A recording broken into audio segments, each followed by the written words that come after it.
John is 19 years old. That's him with his niece. We've chosen not to show his face. That's my baby. When John was just 7, he began taking Risperdal for ADD. Even though the FDA approved the drug only for adult patients who are psychotic, John's doctor and others widely prescribed it to kids for less severe behavior problems. Once taking Risperdal, John's mom says he became aggressive, sleepy, and developed bowel problems. But the biggest shock came when he was 14 and started developing women's breasts. For a 14-year-old boy, that has to be horribly embarrassing. He asked me, was he a girl? He asked if he was a girl. He tried to put on his sister's bra. These photos show John's out-of-control breast growth. It turns out Risperdal can increase production of a hormone called prolactin, which stimulates breast growth. It's called gynecomastia, and it's irreversible. Risperdal and other so-called atypical antipsychotics have exploded in use.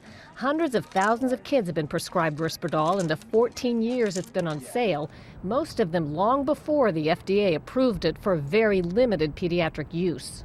John and most of the other children weren't psychotic at all, but were given Risperdal for behavior disorders, including autism and ADD. It's about as bad a thing as a boy can get that I can imagine.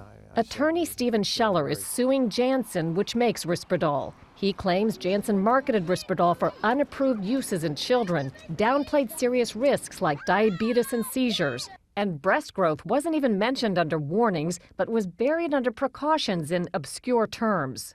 Janssen wouldn't agree to an interview, but told us the breast growth risk is clearly stated in the FDA-approved labeling, and we only promote our products for their FDA-approved indications.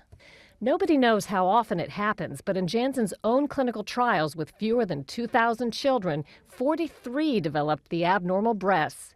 Scheller represents John and 9 other boys, including this one who was only 4 when he developed a breast on one side and began producing milk. This child has had mastectomies. The treatment for the unbridled breast growth is as unthinkable as the disorder, painful removal of the breasts. Eventually, the boys can appear normal again. Here's the 4-year-old after surgery, and John after a double mastectomy. The family's lawsuit is still in court. Did the surgery fix all of his problems No. from the medicine? No. He still thinks he's a Yes. girl. As for Risperdal, it's still on the market, and families say putting even more children at risk. Sharyl Attkisson, CBS News, Philadelphia.